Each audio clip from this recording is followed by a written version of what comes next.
Yeah.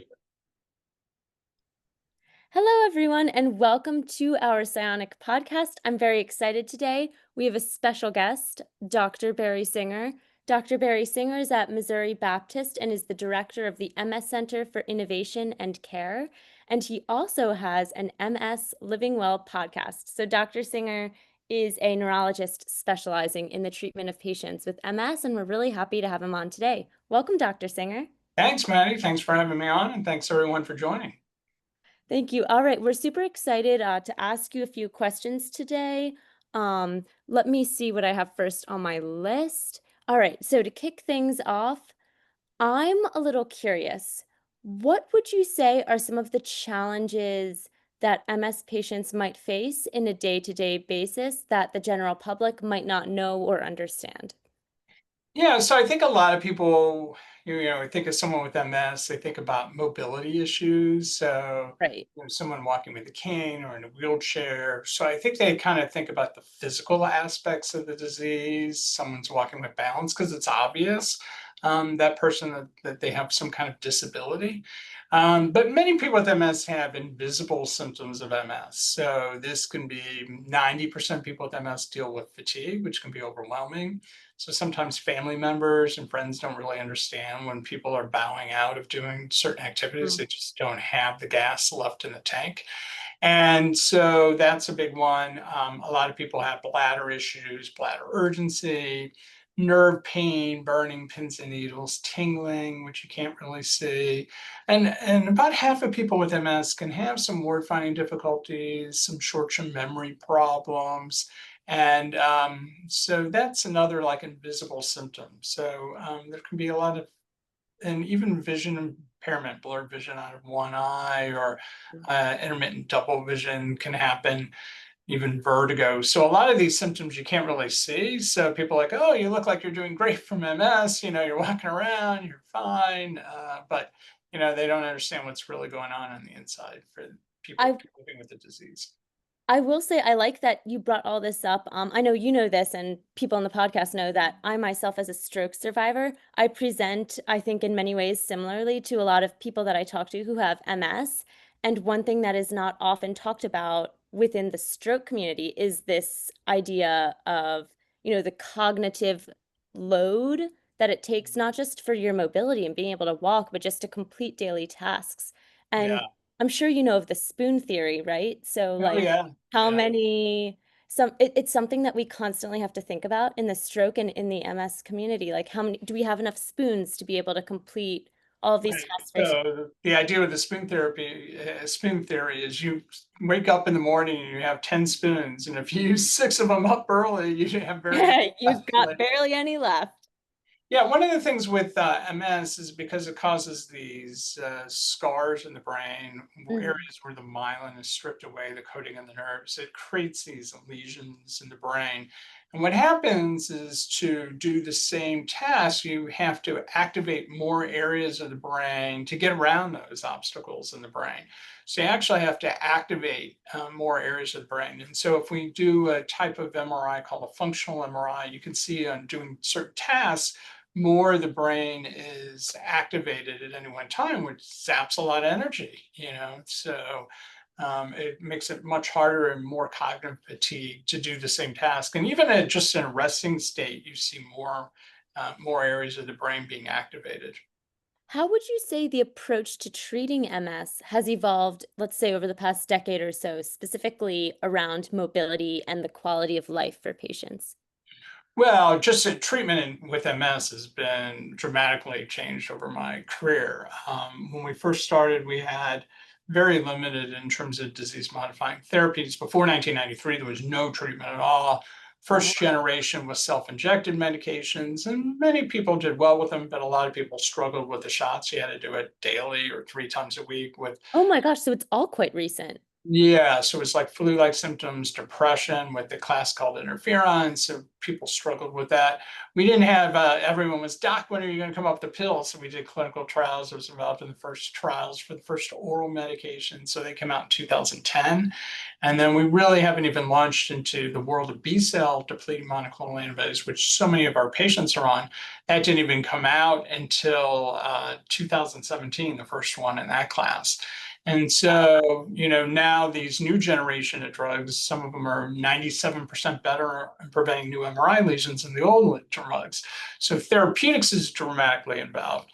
As a result, quality of life goes up, so, as you mentioned. So people are doing much better now. Now, some people already had quite a bit of disability before they started these high-powered drugs. So unfortunately, they're still struggling. We're doing a lot of symptom management, trying to work on things like improving mobility, improving fatigue, working on bladder issues. So there's a lot of hands-on trying to manage symptoms. Some of these ways we can do it without taking medications, non-pharmacologic ways, exercise, physical therapy, occupational therapy devices to help with mobility. So we've really focused on that. But fortunately, each generation with this disease has an opportunity to have much more effective medications earlier.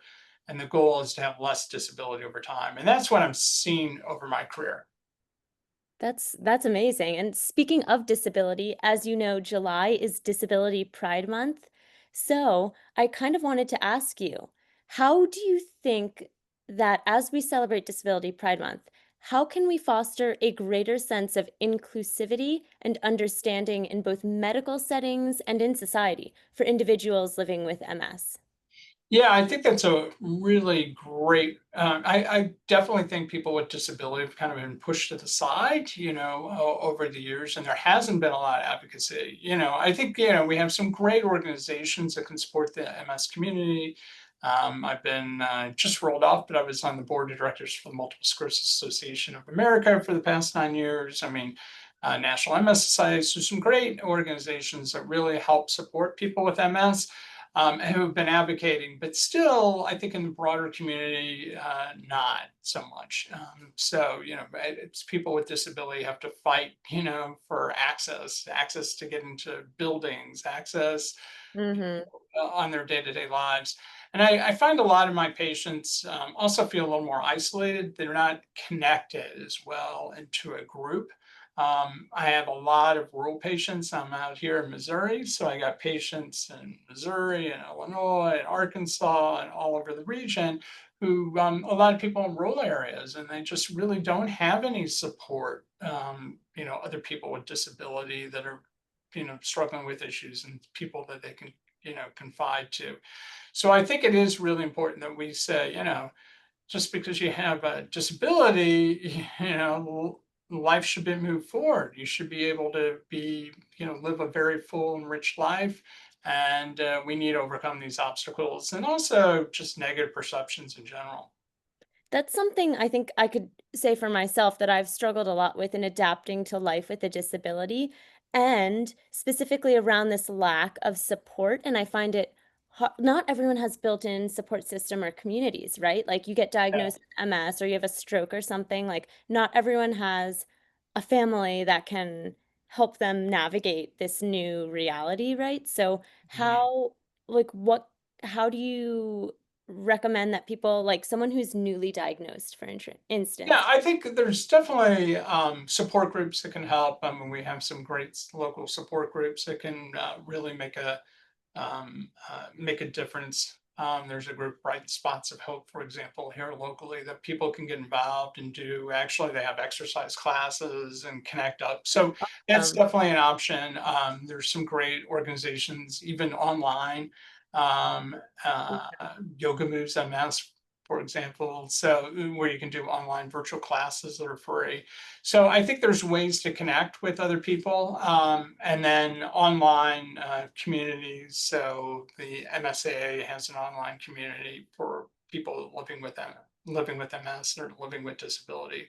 So I think it's important. I think it's also really you want to be transparent with family and friends.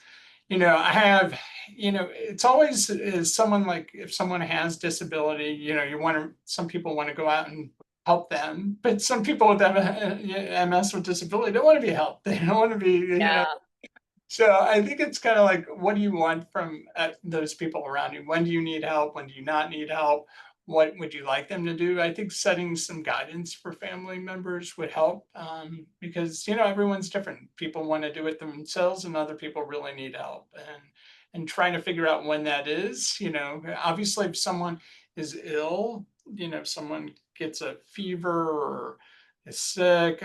With MS, the disability gets much worse, or you get a vaccine for the next 24 hours, you may have an increase in body temperature and really are struggling. So to be able to be there for someone that really needs it when they need it is really important. Definitely. Yeah. Thank you. Thank you for saying that. Let's see, what else do I have? How do you think that the medical community can better support patients, not only in just managing the symptoms of their disease, but in embracing their identity and agency? Yeah, I think that's really important. I think the way you do that is really meeting people at where they come from. Mhm. I see a wide variety of patients on a day-to-day basis. You know, very different backgrounds, cultural backgrounds, socioeconomic backgrounds.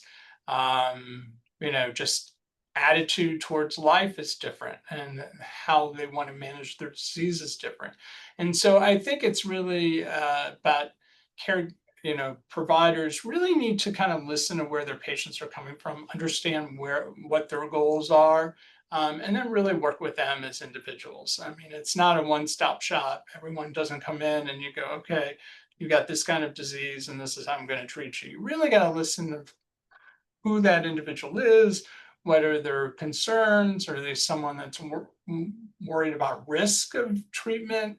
Is this someone that is wanting to be all gung ho, give me the latest medications, the most advanced treatment, I'm willing to be involved in clinical trials. And then other people like, well, I'm not sure about these medications, maybe I'm going to work on diet and exercise and some alternative treatments. So I think you really got to meet people where they are and understand who they are and where they're coming from.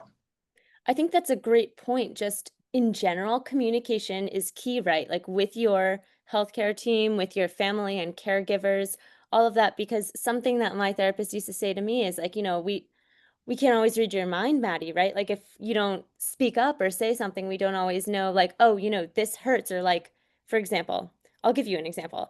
I get Botox for spasticity management. And Hmm. when I see my physiatrist, he's very, very good about being like, okay, Maddie, how did you feel about the dosage we did? And like these muscles, and I'll be like, I think like maybe the FDS, we did not enough there. So like maybe we can Yeah. take some from the traps. And he's like, but I love to get involved with like Yeah. Well, it's the important. anatomy It's and your like body, right? it's my Your body. body. And with Botox, it lasts about 3 months. So you got to live with the Yeah. consequences. So So I know it best. So I think, yeah, being yeah, no, it's listening. And with like a disease like MS, and it's a chronic disease, it's a lifelong disease. So you're gonna have a relationship. It's like people talk about, oh, I met with a surgeon and I didn't like, it wasn't good bedside manner. I'm like, it doesn't matter. You're going on you're under anesthesia. He's listening to his music, and, exactly. Oh my gosh. and you just want good hands because it's a short-term relationship.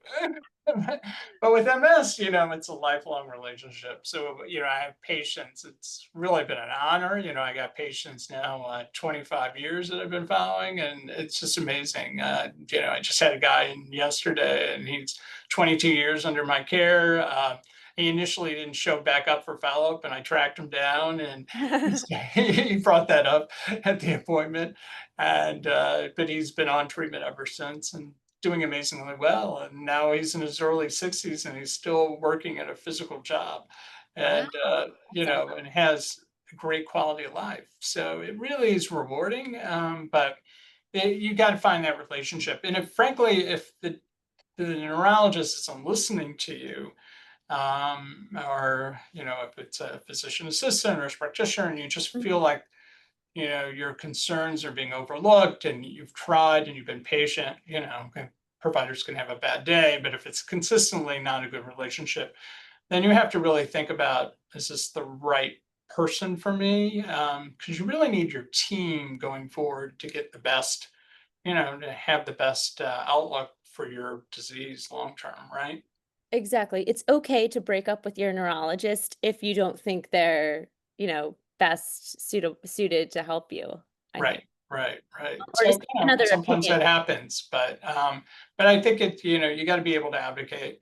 And Right. it's good to write down. I think one thing that's useful is to writing down three things on a card when you come in, so that way, you have like things that you want to achieve during that appointment, because appointments are short, and so Right. it's important to be prepared, when you I go. usually write down my questions, like, whenever I go in to see one of my doctors, I'll write them Yeah, down because, like, I don't really have as bad aphasia anymore, but, like, I used to not be able to remember yeah. things, and so to I have think it's also good because sometimes then the docs get into their agenda, and then they're walking out the door, their hands on the doorknob, and they're like walking out, Exactly. and then it's like, oh, but what about my questions? So Yeah, yeah, you didn't even answer any of them. So I think that's a good practice that I had implemented in my journey. Here's one for you. yeah. What barriers, social, structural, or maybe even clinical, in your opinion, still need to be addressed to create a more inclusive and empowering environment for those with disabilities?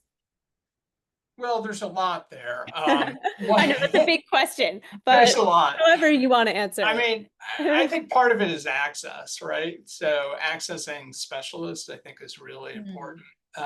So for a lot of reasons, that can be somewhat economic. It could be, people don't have health insurance. This is going to become a big issue because there's now a lot of Medicaid cuts on the board that just got passed. So, trying to get access, uninsured, how do you get where you need to go? I think it is important to know that a lot of large U.S. healthcare organizations, I'm part of BJC, which is a huge healthcare organization, have a charitable care process where people can get free care if they financially qualify and fill out an application. great. So I think it is important that even if you're uninsured, almost all of our MS drugs, you can get, if you're uninsured and financially qualified, you get free drug. So there are ways to access the care that you need. Sometimes transportation is a big issue. We got patients that Mm, have significant disability, and how do you get in? We have there's callers, there's public service that kind of we call it caller ride here that helps bring patients into MS centers. So I think that's important. Rural patients, if you're a little more isolated, is there family or friends that can help bring you in for appointments? There's some grants that we can work on to try to get you that transportation. So I think that those are some of the obstacles. And then there's the cultural barriers. We don't have, I think depending on where you are, you may have a very high Latino population, and there may be some language barriers if there's not a provider that actually speaks Spanish. So that makes it a little more challenging if there's not translators. And then I think culturally, understanding where the patient comes from and mhm. their ability to accept, standard Western medical advice. So I think all that plays a role, and we have to be sensitive to that. Regarding to that point you just said about access, it sounds like I live in New York City and we have a very similar program called Access a Ride, and you can get transportation to your doctor's appointments, to the airport, to really wherever. You just have to book it in advance, and it's for anyone with a disability. So I'm glad to know that there's other states and areas that also. Yeah, yeah, that's really important. It's always a challenge. Sometimes they show up late to the point, Yeah, look, and they can't help it, right? Because Right, it's right, right, right. the car didn't pick So it up yeah, fast enough, then. yeah. But most people, it works out really well, and we try to just roll with that, so that we can Yeah. give that people with more disability the care they really need. Exactly. Important to stay flexible and adapting, right? Yeah. So I only have like two more questions for you, Dr. Singer, and this one is specifically more related to the neural sleeve. Since a lot of our listeners are neural sleeve users, I'm thinking because In your opinion, I know you've seen a bunch of different patients who have gone on to get the neural sleeve, right? And tried it and it helped their mobility, listed Uh-huh. MS. So, in your opinion, what kinds of patients do you see that benefit the most from this type of technology, the neural sleeve? And how do you determine who might be a good candidate for it? Yeah, so that's a great question, Maddie. So, early on, I was kind of using a kind of wider range of patients, because it's like, okay, new device, let's see what happens. Mhm. And then over time, I think I got a better sense of who responded the best. So one of the things that it's very good for people with kind of mild weakness in one leg, I find tend to do the best. So they have diffuse weakness in the whole leg. They have trouble cocking the foot up, which we call the anterior tibialis, trouble extending the leg out, and hamstrings pulling the leg back in. Under the buttock is a little weak, and patients like that can do very, very well. The patients that have more trouble is if you have trouble lifting your hip up, we call it hip flexors, Hip flexors, which yeah. is the iliopsoas muscle. That muscle, like, it actually comes out of the pelvis into the thigh. Mhm. And so that, if you're really weak there, like you can't even lift it against off the chair, it's not as great of response. Some patients do respond, but not as great if you have severe weakness in the hip If they muscle. strengthen the hip flexors, though, would it? Yeah, you can definitely strengthen it. And some people, some people do okay with it. It helps. But if you're pretty severely weak, the other thing that, and I think it's just mechanics, is patients that are on the thinner side tend to respond better to it, I find, because of the distance to the skin from the electrodes to the muscle is closer, so it's easier to stimulate those muscles. If you have more tissue between the skin and the muscle, then it gets, the electrical pulse doesn't get as quickly as well to the muscle. So I tend to find that the thinner patients, patients with normal BMI, tend to respond a little better to the device. But the device has been amazing. I mean, I have patients who the responders, it's just been amazing. They can do much more activities. They can get out and be active during the day, and I think it kind of builds on itself. So because you're contracting the muscles get stronger, you're able to walk more, so you're building up strength. So it's almost like a feedback loop. So I just see continued improvement in my patients that use it. And it's kind of fun in the office. I'll have people walk down the hallway off of it, and then they turn it on, and then it's just night and day. I mean, It's it's a great huge to see it. difference. Yeah, for a real responder, it's really amazing. And I think you guys do a great job of really, spending a lot of time, a lot of patience with patients trying to tweak it, because it is something that needs to be tweaked, where the electrodes are Definitely. placed. And I think the folks at Cionic do a really great job of working with my individual patients to tailor it to them. I'll say for myself, I've been wearing the sleeve for a couple years now, and I still don't have consistent placement of where I feel like it's all always I need to place it more, what's it called? Peroneally, like, it Yeah, seems like it has to go more and more each time. Anyways, on yeah, that note, it's I an have art. it certainly is an art, and it is one that I've not mastered yet, but Yeah. last Well, it's question. breakthrough technology, right? So hopefully more Exactly, we're like advances. We're expecting more and more advances from science yes. going We're forward. all the early adopters here, so Yeah. we're all getting used to it. What would you say to a patient who is hesitant or skeptical, say, about using a device like the neural sleeve? Especially, I would think like maybe someone who's newly diagnosed. Well, I think it's mobility is an important part of getting life, and so for the ability to be able to get from point A to point B better makes a big difference. Whether it's going to do your daily activities, if you're a parent and you got children that you got to chase after, it can make a big difference in terms of quality of life. And the idea again is to feed on itself, is to build strength, and the more you stimulate the muscles, the more you can do. So I kind of consider it almost like active therapy in a way. But Yeah. it can make a big difference in mobility. Cost is always a concern, comes up with patients. We do spend a lot of money on cars, which are a different form of mobility. Exactly. Car payments, car insurance, you gotta get new cars, so, we probably use our legs more than we use our cars, so, I just look at it as like an investment, An and, investment in yourself. unfortunately, it isn't covered by insurance yet, but hopefully, as more data comes in, we can get that covered. Work in progress. Yeah, because that would make a big difference for those that can't swing it. But, compared to some of the other devices out there, that really, frankly, a lot of other devices just cock the foot up.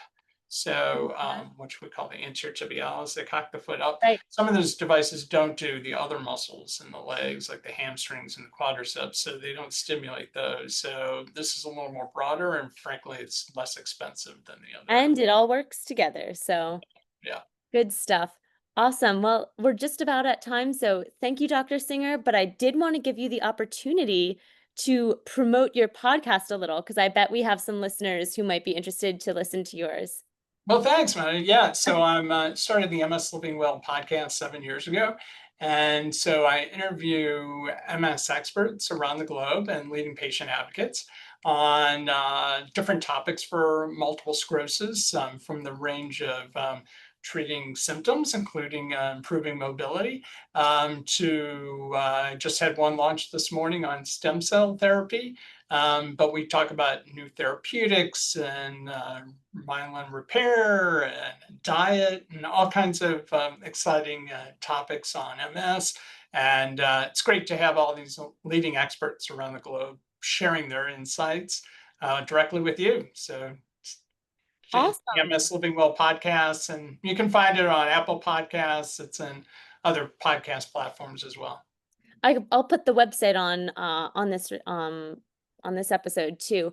But sounds good. The MS Living Well podcast. Thank you so much, Dr. Singer, for coming on and speaking with us a little bit about MS and the neural sleeve and disability. I think this was a really productive, thought-provoking discussion. All right. Thanks, Maddie. Thanks for all your advocacy efforts. Appreciate Thank it. you so much. Bye bye.